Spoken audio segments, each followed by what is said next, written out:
Hi, I'm Lisa from Active Domestics, and I'm going to show you how I got this bathroom looking sparkling and clean with really quickly and really thoroughly, just using a flat mop and some homemade cleaning product.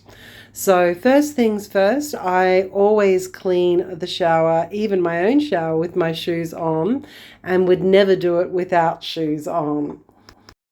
This homemade cleaning product that I'm using is made with about 150 mils of water, about 50 mils of Castile soap, and some lemon and eucalyptus essential oils. Always keep your hand on the end of the pole when you're using a flat mop, and you'll see how awesome it is as a cleaning tool for so many different places. I've got many different videos of cleaning many different things with this particular very useful flat mop.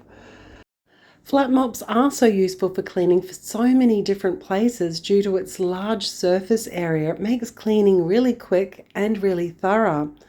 Now you can see there the Velcro slipped a bit. This is quite old, this mop, and I have used it such a lot and it just comes off from time to time.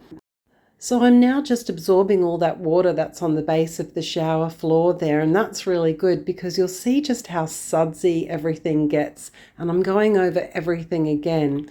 Now I needed to get a cloth to help me extend that handle, but see how I always have my hand at the end of the pole, and that means I'm not going to bang into anything because my hand will alert me.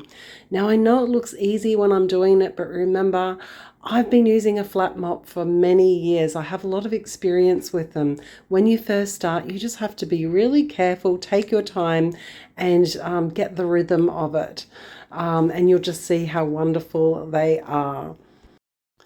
All right, so we're at the rinsing stage, and the rinsing stage is so important because it's going to not only rinse away all the excess dirt, it's also going to rinse away the excess product. And these are the very things that cause streakiness on bathroom shower doors.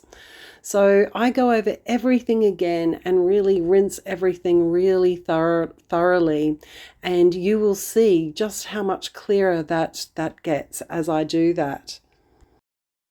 Remember, when you're cleaning the glass, you're cleaning the inside of the glass, including the door, and then you're actually going around and cleaning the outside, the external parts as well, because they get dirty and dusty as well, especially right there next to the toilet.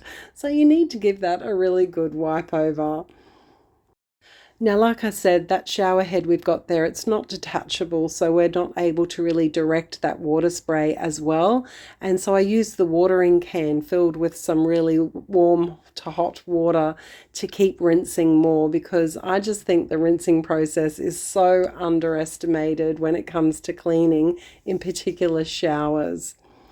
After I've done that, I'm actually going over everything there with a clean cleaning cloth, just with no product but just wet, or mildly damp, just going over everything again. But I'm just sort of just getting rid of the excess water and just wiping over everything again. It could be some time before I clean this bathroom again. I want to get this looking perfect, and it'll stay looking good for a long time. See, I'm squeezing out the excess water there and also going over the knobs and things like that. I then went and got my microfiber glass cleaning / polishing cloth. That's got those smooth, tightly woven fibers, and that really helps to absorb all the excess moisture and really gives things a nice shine. There's no need for glass cleaning products or any other products like that. You see how beautiful and clean this looks.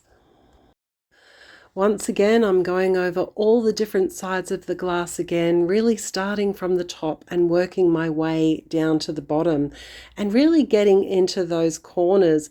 It's a quite common thing that people just sort of clean where they can reach. I'm lucky, I'm tall, it's easy for me to reach these things, but you do just have to find a way. You can't ignore the corners and leave big streaky marks. Now see, I was still wearing my shoes, and my shoes stayed dry throughout the cleaning process. I didn't slip, and fall, and everything has come up looking really, really well. I was really happy with the end results of this clean, and that Castile soap, just with those few drops of essential oils in it with the water, that's all you needed. It's not just about the product you're using, it's about the techniques that you're using for cleaning and the cleaning cloths that you're using for cleaning. Remember to put that nozzle back up properly into the correct position, and then stand back and admire your work. So remember, folks, if it's worth doing well and to the best of your ability. So thank you for watching, and enjoy your cleaning.